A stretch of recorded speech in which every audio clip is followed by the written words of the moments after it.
You didn't come here to invade the country. Politics can't be conducted like this. I have to keep trying. I hope you're a good driver. Yes, I've been driving this for quite a while. Is Harvey here? Harvey's upstairs. Aloha on the steel guitar.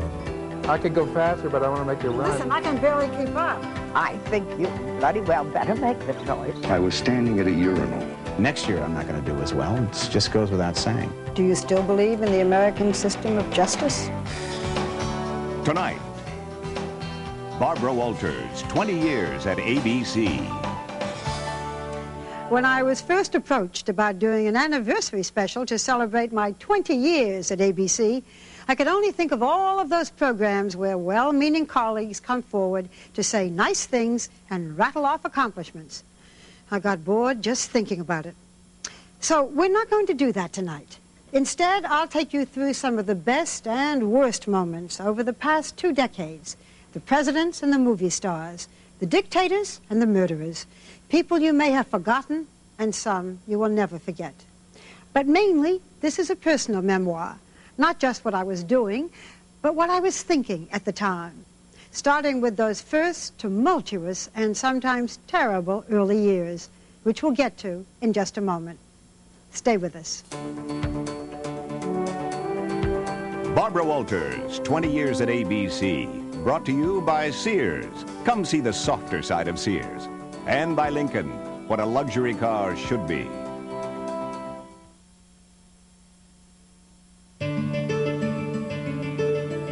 Oh, wow, wait a minute, I can hardly keep up.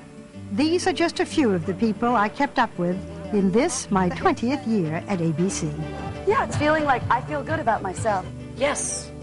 No. Well, you can't beat them, join them, right? Sure. Well, you're talking to the guy. Describe O.J. Simpson. Guilty. That verdict was a grave injustice. Thought you were gay? But so what? Right. Thank you, thank you. In many ways, my 20th year has been my most fulfilling. If I'd only known then what I know now. Harry Reasoner. Barbara Walters. Bring you the news. That's how it all began, October 4th, 1976. And looking back on it now, it's a wonder we ever thought it could work.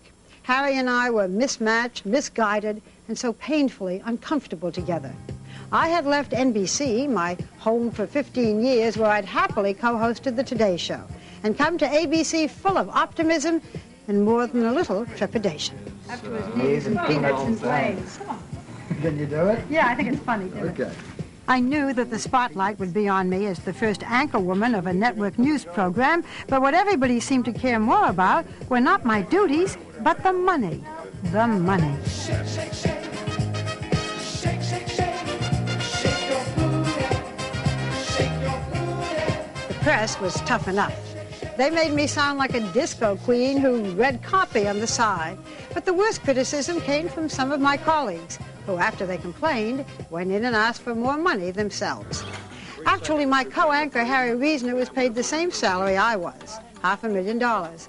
I got the other half to do 4 primetime specials a year for ABC. But that seemed to get lost in all the fuss about the evening news. Closer to home, I have a new colleague to welcome. Barbara? Harry hadn't really wanted a partner. Somehow I knew it wasn't personal, but he was miserable, and so was I. But I was certain that I could make it work. Only a foolish optimist would have delivered a hokey line like this one on the very first broadcast. What is important is that Harry and I will try to bring you the best darn news program on the air. And we hope, if you've watched tonight out of curiosity, you'll return to watch us tomorrow out of conviction. Mr. Reasoner? Thank you, Barbara. The decision was to welcome you as I would any respected and competent colleague of any sex. By noting that I've kept time on your stories and mine tonight, you owe me 4 minutes. And it was all downhill from there. Much of the second broadcast was spent interviewing via satellite Egypt's visionary leader and president, Anwar Sadat.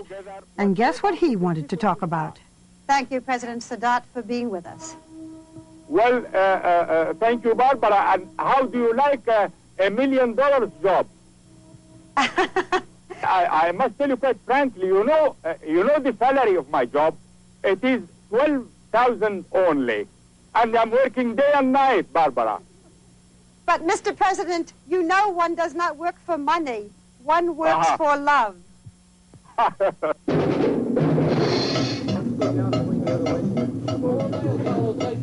In the midst of talking to world leaders, I was also sitting down with the leaders of the entertainment world for my specials. The Barbara Walters Special. At first, ABC wasn't enthused about the specials, which I envisioned as a kind of magazine program. Politicians, newsmakers, and celebrities. Everyone told me it wouldn't work. Hollywood super agents said the big stars would never sit still for long, in-depth conversations. But in December of 1976, the reclusive Barbra Streisand opened her home and her life to me for our first special. 1, 2, 3, 4, 1. Watch closely now. True, she was, and still is, one of our greatest stars, but I paid a high price. I so wanted Barbra Streisand as a guest on my first special that I did something I've never done before or since. I let her see the tape the same night we did the interview. As everyone knows, Barbara is a perfectionist. She wanted to change almost every line up until the program aired. I never gave anyone else control again. Barbara and I went on to do 2 more interviews, but this was the first. People can be very cruel. People coming in back of me saying, hey, your nose is not that big. Are you Barbra Streisand? You look like Barbra Streisand. Hey, you look pretty good in person, or you look better. You know what I mean? They treat performers sometimes as if they're not alive, as if they're a piece of celluloid on a screen. And there's something else about that first special that took me years to live down. Then President-elect Jimmy Carter and his wife Rosalind were preparing to move into the White House when I sat down with them. I just pray that I will never disappoint the American people. Why couldn't I have left well enough alone? Be wise with us, Governor, and be good to us. Among others, my CBS colleague, Morley Safer, really tore me apart. Pope Barbara, he called me. The first female pope blessing the new cardinal. Well, I admit it was a little much. But if that first special had its share of critics, it also had its share of viewers. In fact, when everything else was in trouble, the specials just took off. Thanks. Hold on. You have to be good friends to live this close. The specials were the best thing about those early years at ABC, while things were going from bad to worse over at the evening news desk. Good evening and Happy New Year. Harry has the day off. In those days, Harry probably wished he had every day off. Our chemistry left viewers cold. And ABC's news broadcast, which had never been highly rated, was still in the ratings cellar.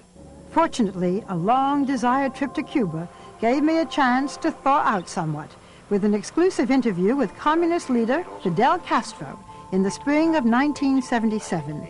He gave me more access than almost any reporter had had before, and a first-time inside look at the most mysterious political leader of the time. A man who has almost total control. Un hombre que tiene casi un control completo. A man who runs a country. Un hombre que dirige un país. A man who allows no dissent. Un hombre que no permite disidencia alguna. A man who has the most and almost total power. Un hombre que tiene casi todo el poder. Is that Fidel Castro? ¿Es ese Fidel Castro? Sí, en un solo punto. Yes, only in one of the points. Un hombre que dirige. A man that leads. Pero no un hombre que tiene todo el poder. But not a man that has all power. Our main interview lasted 5½ hours until 1:35 in the morning, with Castro continuously puffing on his cigar. That was before we knew about the dangers of secondhand smoke, of course. He took us to the Bay of Pigs, where we boarded an armed patrol boat to become the first Americans to cross the bay since the U.S. supported invasion there in 1961. Do you feel funny crossing the Bay of Pigs with an American? With friends American. With friend American. American friends, yes. Friendship relation. It's a friendly relation. Well, it's a very... You didn't come here to invade the country. Castro ran almost all of our original discussion on Cuban television. In fact, our interview played all over the world and was translated into 6 different languages. But American audiences stayed away. Clobbered by a repeat of Barnaby Jones, we came in 3rd in the ratings. Politicians and great ratings did not go hand in hand. I learned that the hard way on the specials. The spring of 1977 brought us into Elizabeth Taylor's kitchen, where we discussed weighty topics. You wouldn't care if you got fat? I am fat. God, yeah. I didn't want I to can say hardly it. get into any of my clothes. You don't care? Not really. Viewers stayed tuned for the ups and downs of Miss Taylor's waistline. But when it came to our next guests, the Shah and Empress of Iran, they tuned out, even though their revelations were far more interesting and shocking. I'm quoting, Your Majesty. In a man's life, women count only if they are beautiful, graceful, and know how to stay feminine. You may be equal in the eyes of the law, but not in ability. You have never produced a Michelangelo or a Bach or even a great cook. You are schemers, you are evil, all of you. Oh, Your Majesty, you said all these things. Not with the same words, no. Well, the thought, you've never produced a Michelangelo, a Bach, or even a great This cook. I have said. So you don't feel that women are, in that sense, equal, that they have the same intelligence or ability? Not so far. Maybe you will become in the future. We can always have some exceptions. Here and there. Do you feel your wife is one of these rare exceptions? It depends in what sense. Well, do you feel your wife can govern as well as a man? I prefer not answer. But you have made your wife the regent of this country. If you should die, your wife heads this country, and yet you're not certain that she can govern as well as a man? It was all very uncomfortable, and I kept waiting for the Empress to speak up. I can't say the reaction that she might eventually have under crisis. These are unanswerable question. How do you want to... Well, I admire you for your honesty, but what you are really saying is women are nice in their place. Nice, pretty creatures. You are a very pretty woman. Say something, Your Majesty. How do you feel when you listen to this?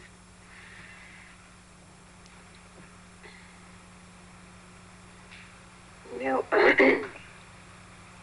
can I say? You know, it's... I don't think you really believe that. Because, well, after all, we don't want to start arguing against starting to have the conversation about the difference between men and women. But what the men has done to the world, really, have they achieved something that today the world is perfect in every way? Politically, economically, relations, contacts, progress.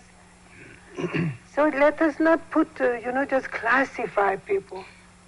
Ironically, the Empress proved her mettle in the end. When the Shah was in exile and very weak, she was the one who was strong. The Shah was one of the last political interviews we ever ran in the specials. They continued to be enormously successful, almost always with superstars. But about this time, my life at ABC changed drastically. From ABC, this is World News Tonight with Max Robinson in Chicago, Peter Jennings in London, and from our Washington desk, Frank Reynolds. ABC News had a new look and 3 new anchors, all men. World News Tonight was the brainchild of our new boss, Rue Knowledge, who had the vision and the talent to make ABC a first-rate news organization. Harry returned to CBS, and I began the long road back. In addition to my duties on the evening news and the specials, ABC News had also hired me to fill in as a host of their Sunday interview show, Issues and Answers. In that capacity, I went once again to the Middle East. ABC News presents Issues and Answers. We had scheduled an interview with Palestine Liberation Organization Chief Yasser Arafat in Beirut. We completed the interview, but the videotapes had to be flown to Amman, Jordan, for relay to the United States. There was a plane crash. A chartered jet went down just after takeoff at Amman Airport. We lost our evening news senior producer, David Jane, and producer Larry Buckman. They were both killed in this tragic accident. And also, most of the videotapes of the interview were destroyed. But we felt we should bring you the most newsworthy part of the interview in some form, both because what Arafat had to say was important and because we lost so much in the effort. So with a Palestinian homeland, basically on the west bank of the Jordan and the Gaza, solve the problem. Once you have it, with conflict in the Middle East, you basically solved the... I'll reply in Arabic, please. Well, okay, because it is very important. Very important. Yes. أنا إنها ستحل this will solve the principal problems of the Palestinian people, and it will be able to secure a kind of settlement and security in the Middle East for a long time. That experience really brought home to me what was important, the people as well as the work. And my work increasingly focused on all kinds of people. For example, Lucy Ondesi. I married a loser before. He could win high stakes. He could work very hard. He was brilliant, but he had to lose. The comeback story of the year was not me, but a fighter named Rocky, immortalized by Sylvester Stallone. I've even read that one of your teachers in junior high school, they voted you the student most likely to end up in the electric chair. Yes. And they weren't kidding. Unanimous. Unanimous. Well, that's one of the high points, probably. Yes. Not too many people get voted something unanimous. I couldn't believe it, and I thought I was popular. 10 seconds to Barbara. Good evening. We have heard reports. This is Barbara Walters in Cairo. Okay, the opening is cranking off. For $8, you can buy a hat like this, and it will be some time before we know who is the winner. To all the world, Reggie Jackson is on top. Little by little, I began to climb my way back. The past few years had been the worst of my professional life. But in retrospect, maybe having to prove myself saved me and gave me a confidence I'd never had. All I know is I kept going. And then there was the biggest break of my career. Anwar Sadat, the president of Egypt. On November 19th, 1977, Anwar Sadat made a historic journey to Jerusalem.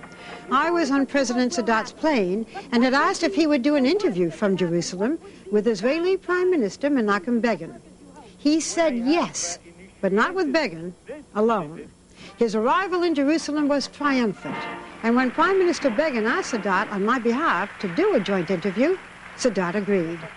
On Sunday, November 20th, 1977, President Sadat and Prime Minister Begin sat down together, the very first time an Egyptian and Israeli leader had ever done so.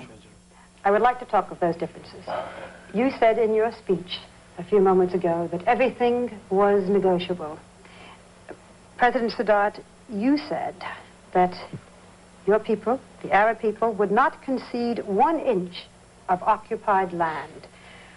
Is that negotiable? Would you give up any of that land, make any of those concessions? Not at all. Not at all. Yes, frankly, not at all. But it doesn't mean at all that we shall not try. Well, I'm afraid I don't understand. If you will not give up any of the land, if none of it is negotiable, then what will you be trying? We shall be doing our best. You must not take all, the hard lines and positions and so for granted, because exactly as Premier Begin said, we can sit together, we can talk, no one knows what will happen next week or so. So that there might be a ray of light, there might be some concession, there might be a somewhat different position down the road. You are always like this, Barbara.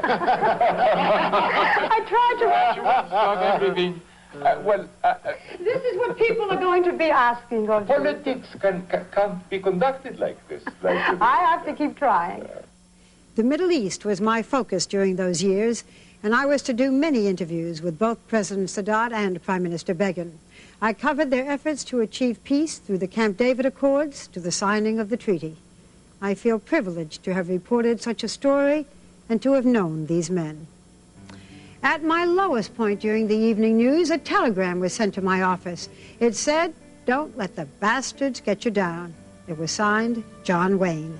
I'd never met him, and I can't tell you what those words meant to me. 3 years later, I did meet him for this interview. John Wayne invited me aboard his yacht, the Wild Goose. Miss Walters and I will be going down to the main salon. Will you have Billy bring us some hot coffee?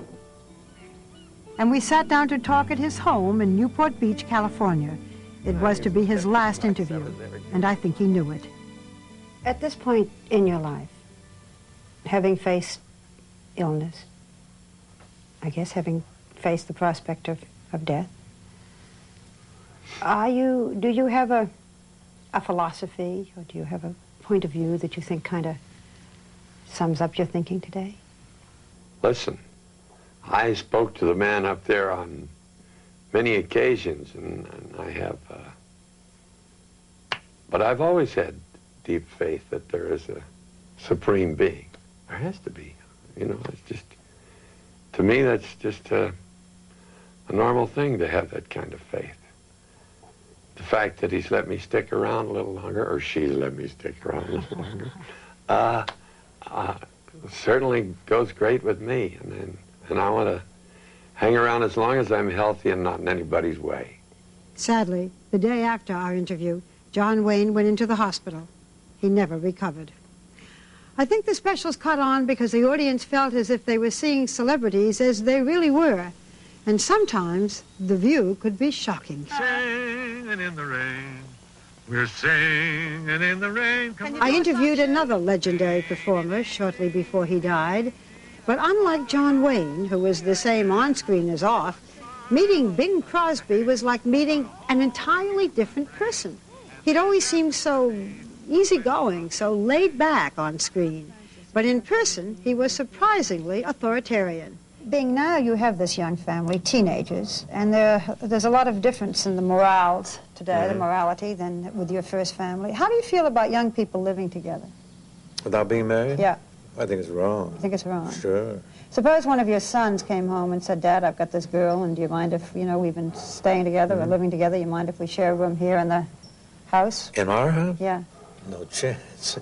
It happens in other families. Well, it wouldn't happen in my family. I mean, if any one of them did that, I wouldn't speak to them ever again. Ever again? Ever again. Do you mean if one of your sons came home and said, I like this girl and I'm living with her and we're not married, you would never speak to him again? Aloha on the steel guitar.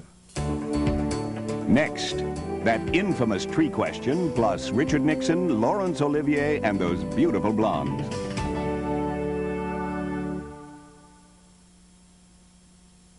Barbara Walters, 20 years at ABC, will continue in a moment. You must drive people crazy. A woman would go absolutely nuts if you knew 100% about it. How do you know? Might be terrific. Yeah, but it might be boring. One thing I've never found boring is talking to Clint Eastwood. I've interviewed him 3 times for my specials, and there are still things I'd like to know. You would drive me nuts, and I would drive you crazy, because I would be saying, but didn't you, or haven't you, or haven't you? Well, we could try it and see if it worked out. We'll start with this interview. If this is okay, we get some, well, maybe we'll do another one. I think we'll stop and reload. Foolishly, I never did take him up on that offer.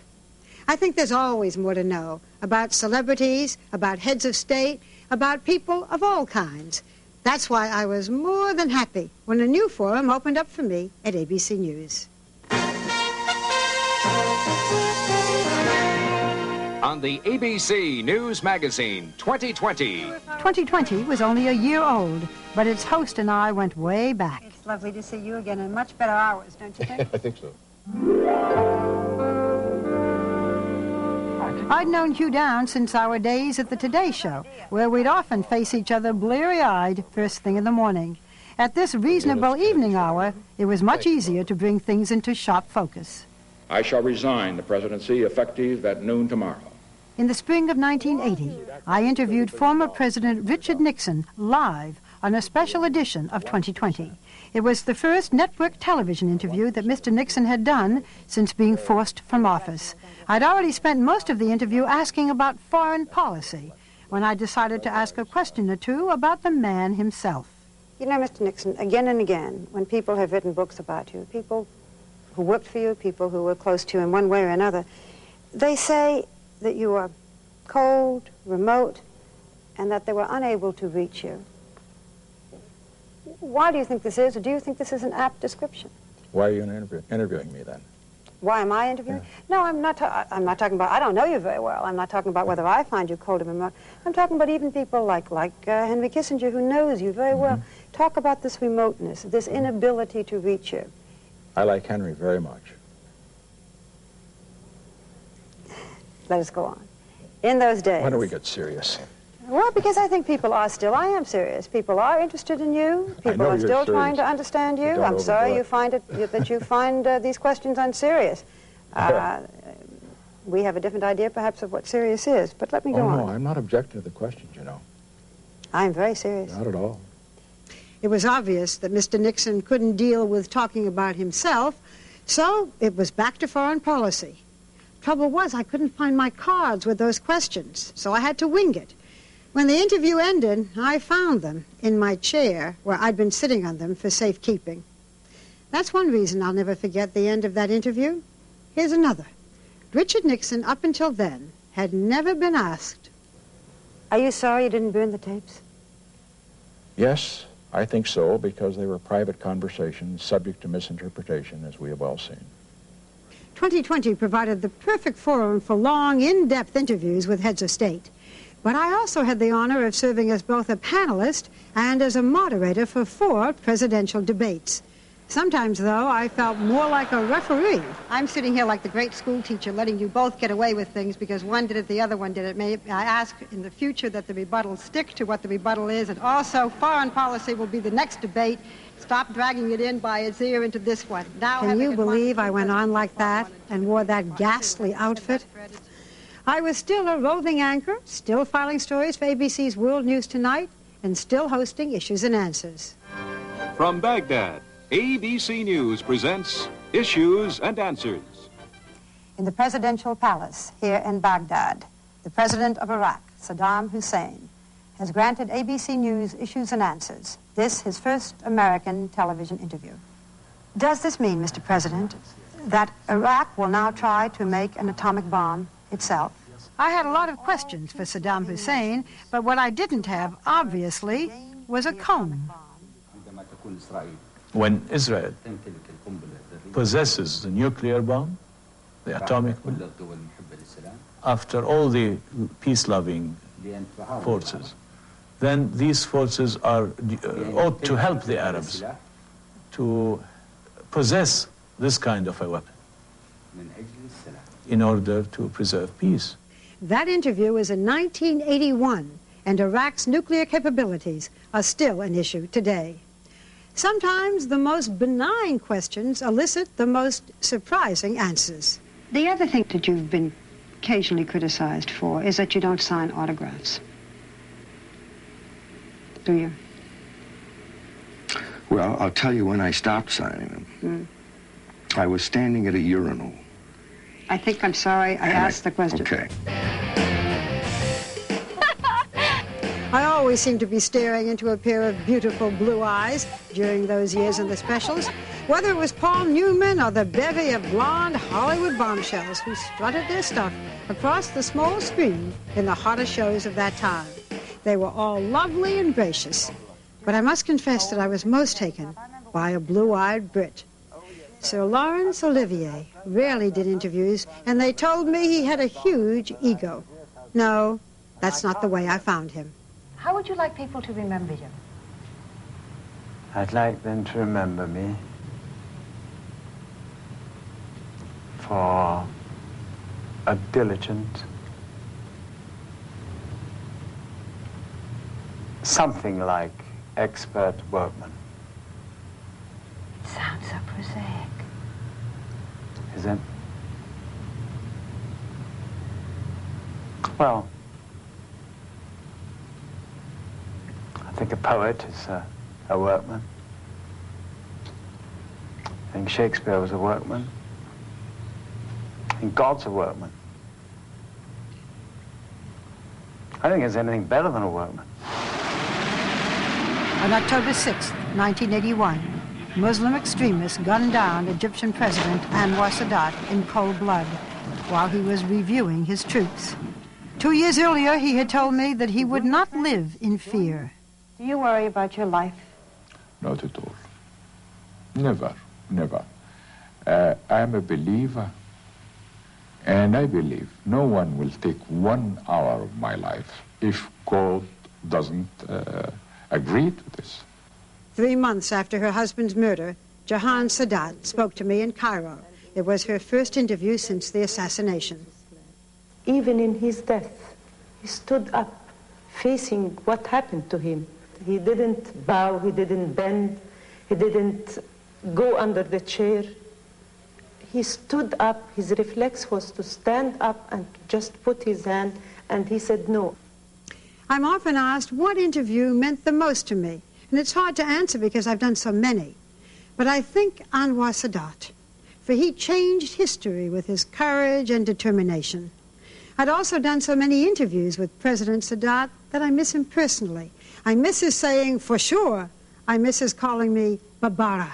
I miss the whole force of his personality. Of all the people I've had the privilege of interviewing, only one other person has inspired me as much as Anwar Sadat, though in a very different way. Katharine Hepburn is the closest thing to a mentor I've ever had. When I interviewed her in 1981, I asked her all of the questions that I was concerned about myself, and I will never forget her answers. When you talk today about the confusion in sexual roles, and you know, we are in a period in which women are trying so hard to have it all, the marriage, the children, the career. I think it's very tough. I know how much I have to... It's impossible. If I were a man, I would not marry a woman with a career. And I thought to myself, as a mother, supposing little Johnny or little Katie had the mumps and I had an opening night, I'd want to strangle the children. If you see, I really would want to strangle the children, and I'd be thinking to myself, but God, I've got to get into the mood. What's the matter with him and them? Out of my way. If you were a man, if you were a man, you would not marry a woman with a career. No. I wouldn't be that big a fool. I'd want her to be interested in me, not the career. And a career is fascinating. I don't know what the hell the women are going to do. So you feel you have to make the choice? I think you bloody well better make the choice. If only that was what people remembered about the interview. But no. I'm a very strong, become a sort of, you know, thing. What? I don't know what, you know, sort of tree or something. Yes. Wait, let's see that again. Sort of tree or something, yes. So I didn't ask her, she brought it up. What was I to do? Well, everyone seems to know the answer to that, and they never let me forget it. What kind of a tree are you? If you think you're a tree now. I hope I'm not an elm with Dutch elm disease. I don't know, because then I'm withering. Oh, everybody would like to be an oak tree. That's very strong and very pretty. Maybe someday I'll live that one down, but I doubt it. Stranger things have happened, though. If you told me back in my anchor person days that I'd ever sit down and interview Harry Reasoner, I would have said, no way. But that's just what happened in 1981 on 2020. I think as people watch us, I mean, the first reaction is Barbara Walters interviewing Harry Reasoner. They don't even talk. Look at the two of them together. And yet, 5 years ago, I guess, if I could have known 5 years ago that we would be sitting here like this, it sure would have made it easier for both of us. Well, I don't know. Maybe I didn't behave very well. I never did resent you, you know that. I'm not a chauvinist, and I'm certainly not anti-Barbara. But I did have the feeling that whatever the case was, the people out there were going to think we were engaged in a stunt at the network. And they did. And I don't think anything you or I could have done would have changed that. As I said, I don't think we were the greatest anchor team in history. But it wasn't because I didn't like you or you didn't like me. Harry passed away in 1991, but we'd made our peace long before then, and I'm glad. It's rare that I interview someone more than once, but I've done 3 with Jean Harris, who received a life sentence for the murder of Scarsdale diet doctor Herman Tarnauer. I was the first to do an interview with her after her incarceration, and I asked her about the man she'd loved and killed. Do you still love him? Yes. Do you think about him? Oh, no. I shan't. I shan't. I shan't. Let's talk about your life a little bit here, all right? I think about him constantly. It's one of the reasons I don't care if I get out, actually.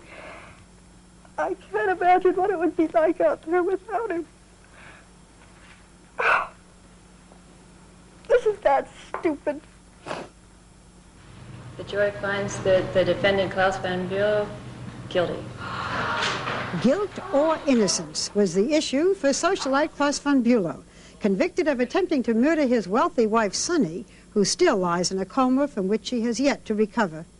What I try to do is to ask the question that I know everyone at home once answered, even if I'm pretty sure I know what the answer will be. One final question. Simply this. Mr. von Bulow, did you try to kill your wife? No, I did not. Not guilty. 3 years later, a second jury acquitted Mr. von Bulow of the previous conviction. And once again, I did the first interview after the verdict. Will you ever divorce your wife? No, I think that that is an act of abandonment. That's a positive act. No. March 30th, 1981. President Ronald Reagan and 3 others are shot and critically wounded. I learned about it from a telephone call, and it was a man who identified himself as a reporter from the Washington Post. And he said, "Did you know that your son, John Hinckley, has been identified as a man who shot the president and the others?" There seemed the picture-perfect all-American family, loving, successful, clean-cut. After 2 years of anguished silence, Joanne and John Hinckley Sr. wanted people to understand schizophrenia, and for this reason, they sat down with me to talk about the son they had loved and lost to mental illness. At the trial, you said, "It's my fault. I sent him out when he couldn't cope. It's my fault." And then you burst into tears. Do you think it's your fault? What I meant when I said it was the worst mistake of my life, which it was and still is that I didn't understand what was wrong with him. I didn't think about mental illness, and I sent a helpless human being out into the world to try to cope when he was totally unable to cope. John Hinckley Jr. is still in a mental hospital, and his parents have devoted their lives to help people recognize schizophrenia as they had not been able to do. In my job, 1 minute I'm plumbing the depths of reality, and the next the heights of fantasy. That's one of the things I like about what I do. Like the time I spoke with Jimmy Stewart about his most famous co-star, the imaginary rabbit, Harvey. Is Harvey here? Harvey's upstairs. Sleeping? I don't know. He should be up. I saw him at breakfast, but he should be up. The dogs are upstairs, if he likes the dogs. I'd like to talk a lot more with you, but isn't that Harvey getting up and... Oh, hey, Harv, I've been talking to a very beautiful woman here, and I'd like you to meet her. This is Barbara Walters. Harvey, there. What? All right. Well, I just wanted you to meet Barbara. Well, you go back with the dogs. Okay. He said goodbye, but he was nice. Yeah. He's nice. I would sure miss him. And we would sure miss you, Jimmy Stewart. Next, the Reagan years, a big star, a big story, and Tyson versus Gibbons.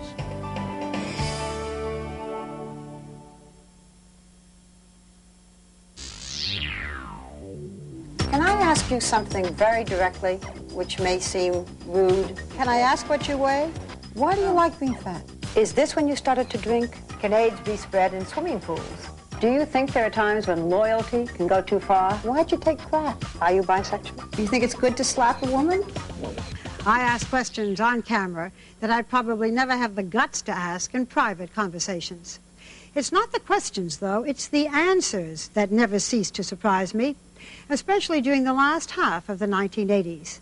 It was during that time that I sat down with heavyweight champion Mike Tyson and his then-wife, Robin Givens, in one of the most watched and bizarre 2020s ever. What's it been like, this roller coaster? It's been torture. It's been pure hell. It's been worse than anything I could possibly imagine. Does he hit you? He shakes, he pushes, he swings. I kept waiting for Tyson to interrupt, to deny his wife's allegations, or to get up and storm out. But he just sat there, placidly listening. I couldn't believe it, nor could I believe the complicated drama that unraveled before my very eyes.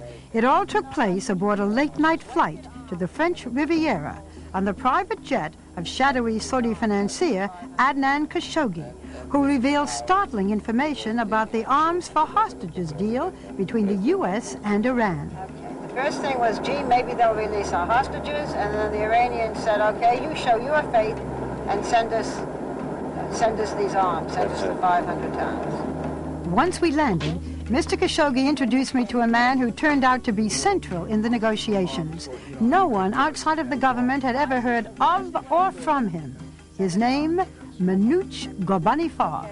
When did the idea of hostages come up, and who introduced it? When we had the dialogue started, and I was pressing and demanding for arms for Iran. Who were you pressing? The American people. Who? Mr. McFarlane and Colonel North, everybody. Ghorbanifar told me the strangest stories about the hostage negotiations, both on camera and off. They turned out to be true, but they got me in hot water. For after my interview, Ghorbanifar gave me information about the hostages and begged me to tell President Reagan, saying this information could potentially save hostages' lives. I got word to President Reagan, but my actions, informing the president or anybody before I told my bosses, were found to be in violation of a literal interpretation of ABC News policy. That was the first and last time I ever attempted to practice diplomacy. Welcome my guest and mentor, Barbara Walters. I think this was about the time that people began to reveal their deepest secrets publicly. Perhaps nobody heralded this trend more successfully than Oprah Winfrey, whether she was asking the questions or here in a painfully revealing interview answering them. I remember being at a relative's house, and I'd been left with a 19-year-old cousin. And he raped me. So I went through the entire 5th grade every day thinking, I'm going to have a baby. And at the time, though, I didn't know that you had to be... You make me want to cry. Yeah. And so that's why I weep for the lost innocence. I weep for that. Because you're never the same again. You're never the same. There was a time when you'd never dream of discussing such personal things as rape on television. I remember when I did the last interview with the Fords on the eve of their departure from the White House. The First Lady, Betty Ford, gave me a guided tour of the family's private quarters. And though she never misspoke, her words were heavy and slow. Will you miss this? Undoubtedly, I'll miss it. I don't think that any woman can possibly live as First Lady. As we continued on, she seemed to stumble, then to move and speak almost too carefully. There had been rumors of drinking, but I wouldn't hurt her by asking. Well, frankly, I love this room. I probably like this room as well as any room in the White House because it is our room. 10 years later, after the center that bears her name had helped to save countless lives from substance abuse, Betty Ford, in an extraordinary act of courage, spoke openly to me at last about her years of addiction to both drugs and alcohol. I used the pills and the alcohol to help me cope. It was like an anesthetic. How many pills were you taking at that point, do you think? As I recollect, I think there was 25 or 30 pills a day. Maybe a nightcap before I went to bed, and then take sleeping pills. Living life in the public eye has never been easy, and pointed questions may seem to make it tougher. But for those in the glare of the spotlight, there almost always comes a point where they want to talk about it. This photograph helped torpedo Gary Hart's presidential candidacy when it was alleged that he'd had an affair with Miami model and actress Donna Rice. She decided to do her first television interview with me, and I knew, and she knew, that I had to ask the question. But what everybody wants to know, of course, Donna, is whether it was aboard the yacht, the monkey business, or in Washington, did you share a room? Did you sleep with Gary Hart? Do you want to answer me? No, I don't want to answer you. The reason is because it's a question of dignity. Whether I did, whether I didn't, with Gary Hart or anybody else, I wouldn't answer it one way or the other. And she never has. I really didn't expect Donna Rice to answer, and I admire her for not answering. Nor did I expect direct answers when I went to the French Riviera to interview deposed Haitian dictator Baby Doc Duvalier and his exotic wife, Michelle. I'd anticipated the usual hordes of attorneys and public relations people, but found only the family at their rented home, where they clumsily attempted to explain their use of government funds for personal purposes. Madame, who is Monsieur Jean Sambour? Monsieur Jean Sambour, he's the one that decorated our apartment and a good friend of ours. He decorated our little villa that we have in the mountain. And also, he's the one that decorated the airport when the Pope came. And that money also would come out of the National Defense account? It couldn't come out of my pocket. But the National Defense account, one would think, was for defense of the country, not for decorating airports or houses. Also, $4 million? That's sort of a lot, isn't it? Yes, I remember as the questions got tougher, Madame Duvalier stopped calling me Barbara and started to call me Miss Walters. But they never tried to evade a single question, as a more experienced politician might have. They are, by the way, still in exile, though no longer married. How very different was my talk with Chinese leader Jiang Zemin. This was just a year after the bloody student protest in Tiananmen Square, and in his first interview for American television, Jiang Zemin was eager to put his best foot forward. But then I showed him the most controversial image from Tiananmen Square. He hadn't expected this. What happened to the young man? I think this young man will be not killed by the tank. No, but did you arrest him? We heard he was arrested and executed. Well, I can't confirm whether this young man you mentioned was arrested or not. You do not know what happened to him? But I think never killed. You think he was never killed? I think never killed. Never killed. Confronting the past and seeking forgiveness isn't easy for anyone, but it's particularly hard for public figures. When Jane Fonda encountered anger and protest during the filming of a movie in 1988, she told me she had something important to say about her actions as an anti-war protester during the Vietnam era. Fonda had mounted a North Vietnamese anti-aircraft gun, igniting passions at home that still burned when we sat down together 2 decades later.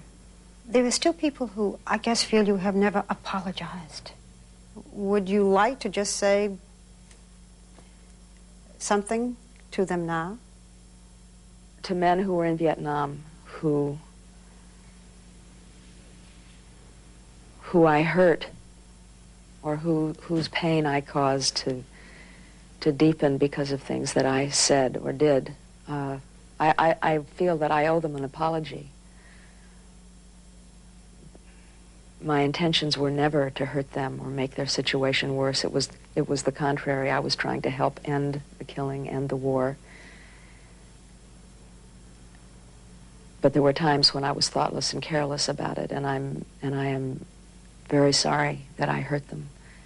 And I want to apologize to them and to their families. From one of our most controversial stars to one of our least controversial, that is. Who would have guessed that the modest Tom Hanks, whom I first interviewed for the specials in the 80s, would go on to become the biggest movie star of the 90s and a two-time Oscar winner? After the success of the movie Big, he didn't seem to think that he could get much bigger. This has been such a successful year. Is there a fear that maybe this is as good as it's going to get? No, not a fear. Obviously, you're not going to do this all the time. It's simple as that. But there, you can, bet that if the next movie comes out and doesn't do very well, oh, he's fallen on hard times. Ooh, he's in trouble now. Yeah, he was terrific last year, but whatever. Ooh, he should do the thing he did last time, the thing with the kid thing. He should do that, the comedy thing. Not this. What's he doing? That'll happen. That just goes with the territory. And then in the spring of 1989, I met the legendary actress who had been an idol of so many. I had adored her looks, but what really struck me was her sacrifice. She felt much the same way as that other Hepburn about choosing between children and career, yet they had made very different choices. I don't regret for 1 minute making the decision to quit movies for my children. Had I done it the other way around, I'd be miserable today. If I just had movies to look back on and not have known my boys. Audrey Hepburn was as elegant as I had always imagined her. Most of the people I interview, in fact, do not disappoint. When I flew to Libya for an exclusive interview for 2020 with mysterious strongman Muammar Gaddafi, he was every bit as striking and charismatic as I'd expected him to be. He was dressed in a white silk suit and flowing cape. I was a little overdressed for the desert. We met in the tent he uses as an office. It was like a scene from Lawrence of Arabia, but the tone was far from romantic. In our country, we read that you are unstable. We read that you are mad. You know that those things have been printed. Does it make you angry? طبعا بتضايقني. Of course, it irritates me. Nevertheless, I consider or do believe that the majority of the ordinary people in the four corners of the globe do love me. When the interview ended, Gaddafi drove off in his Volkswagen Beetle. I couldn't help thinking about the man Gaddafi considered his arch enemy. I'd interviewed our then newly elected president, George Bush, and his first lady just the week before as they were packing to move into the White House. Where do you begin? How do you know what goes to the White House, what goes to Camp David, what goes... What?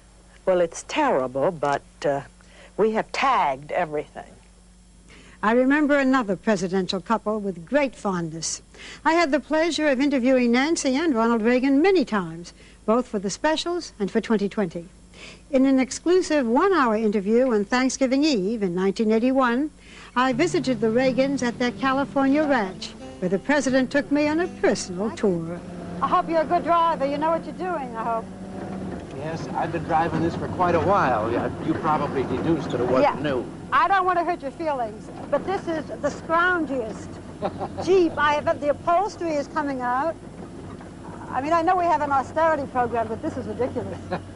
Today, with President Reagan's illness, it's even more poignant to remember the devotion of the Reagans, as Nancy Reagan made clear to me while still in the White House, with this defense of her own role. When you hear people say she is the power behind the throne, how does it make you feel? No.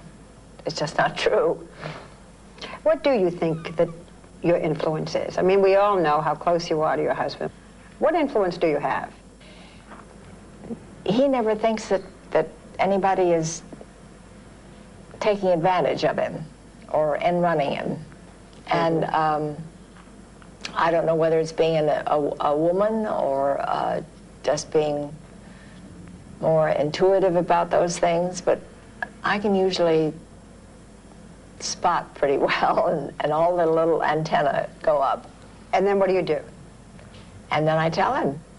I always found Nancy Reagan to be open and emotionally accessible. President Reagan, on the other hand, was always charming and full of stories, but I'm not sure that I ever got through to the real Ronald Reagan.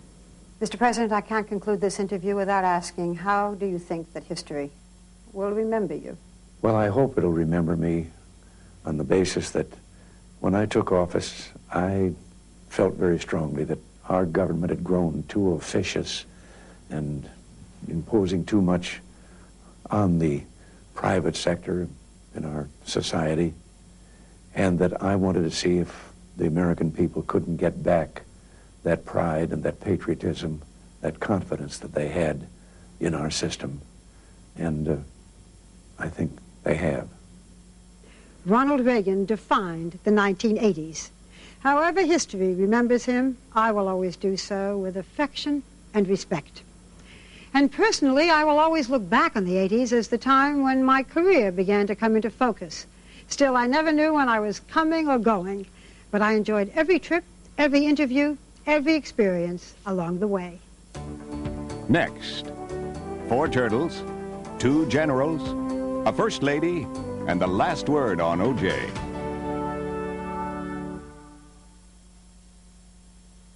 Barbara Walters, 20 years at ABC, will continue in a moment.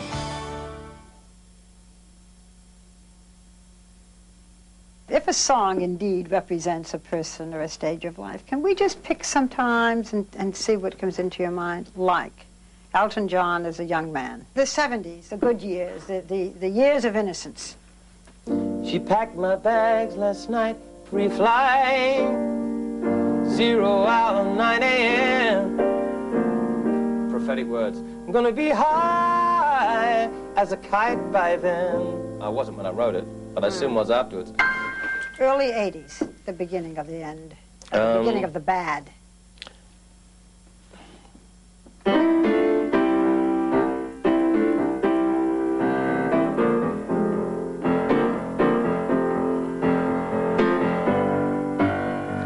Sad songs say so much. Dance. Now what you're going to say in the 90s, right? Okay, 90s, the good years again. All I ever needed was the one, like freedom fields where wild horses run. When stars collide, like you and I, no shadows block the sun. You're all I ever needed. Baby, you're the one. If the last 5 years of my life were an Elton John song, it would have to be I'm Still Standing. There have been some great times. And what do I want to be remembered for? Lord knows not this. Do you know who your parents were? Oh, wait!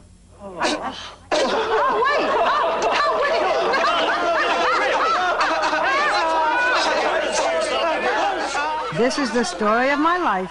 1 minute I'm consoling a reptile. The next minute I'm sitting down with the First Lady of the United States. I have a tough question to ask you. Oh, dear. Well, do you think that you are becoming more of a negative than a positive force for your husband? Are you becoming a political liability? Oh, I hope not, because I love my husband and I really believe in what he's doing and I want to help him.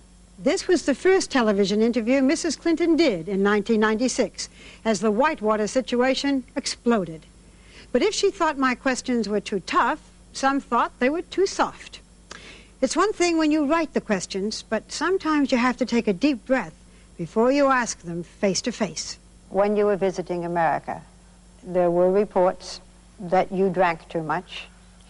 The reports were conflicting, but the rumor lingers. Do you drink too much? Нет. No. Да, по праздникам. Yes, on holidays. Yes, sometimes when I meet my friends from my college days, but otherwise, no. And I believe that even judging by the way I look, you can see that it's true. I've also been around long enough to see power come and go. This was my 7th interview with British Prime Minister Margaret Thatcher, and the first time she talked about being ousted from office before she was personally ready to say it's over. Even now, when we're driving down Whitehall towards Westminster or to go home, which is not very far away, all of a sudden my mind still thinks we'll turn right into Downing Street. And then I realize we're not going to. Lady Thatcher has always been a favorite of mine. I try not to play favorites, but there's something about General Norman Schwarzkopf. This interview was done just 8 days after the end of the Gulf War, and he surprised me with his sensitivity. The old picture of generals. Generals don't cry. Generals don't get tears in their eyes. Sure they do. They just didn't admit it. Oh, I think they admitted it. Grant, after Shiloh, went back and cried. Sherman went back and cried. I mean, these are the tough old guys. Lee cried at the loss of human life, at the pressures that were brought to bear. Lincoln cried. I don't think, and frankly, any man that doesn't cry scares me a little bit. Then there was the one-hour interview that opened our 1995 season on 2020. General Colin Powell was the most intriguing enigma on the political scene, and we were the first to talk with him before the release of his autobiography. Americans got to know him better and learned of his past as we traveled with him to meet his extended family in Jamaica. So, do you think you should run for president? Yes. You'll all come Family to... reunion has exactly. Then it came time to sit down with the general and ask the questions he'd never answered before on abortion, affirmative action, and the death penalty. I support it. If you do become president, can I have the first interview? That remains to be seen. The fall of '95 also saw the third year of a new program we developed called The 10 Most Fascinating People of the Year. In a way, Fascinating People is the show I wanted to do 20 years ago, placing politicians, stars, and unsung heroes on an equal footing. So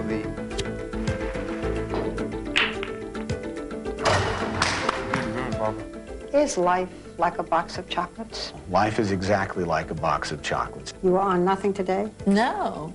No heroin? My God. Well, I'm going to ask you all the questions that people think.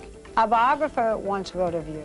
You had said, I would like to own everything. No, I don't want to own everything. When you sing, if you sing a love song, are you singing to a woman, to a man, to your audience? Probably more often than not, I'm singing to a lover, to a woman. Newt Gingrich is a man who... likes animals and loves dinosaurs. On Fascinating People, we've made it a point to do the victorious, not the notorious.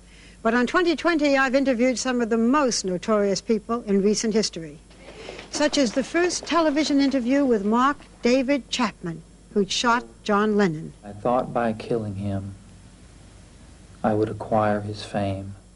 Arthur Seale Jr., who, with his wife Jackie, kidnapped Sidney Riso, a top executive of the Exxon Corporation, and kept him locked in a box for 5 days without food until he died. I can distinctly recall Jackie trying to give him a piece of an orange on one occasion. And Jean Harris. Remember that first interview in prison? Well, I was the first to speak with her after she was released in 1993. A very different woman who, in prison and now out, devoted her life to helping female inmates and their children. Do you feel those years were wasted? Not for a minute, no. Really? It's not the way to do it, but I don't think of them as wasted years at all. And the man whom some consider a murderer and some consider a hero. What do you say to people who say, Dr. Kevorkian, you are playing God? A doctor always plays God, even when he gives you a pill, because he's interfering with a natural process. And then, of course, there was the year of O.J., and we did our share. There was the first time America met the Goldman family. There is no doubt in my mind that O.J. Simpson is guilty.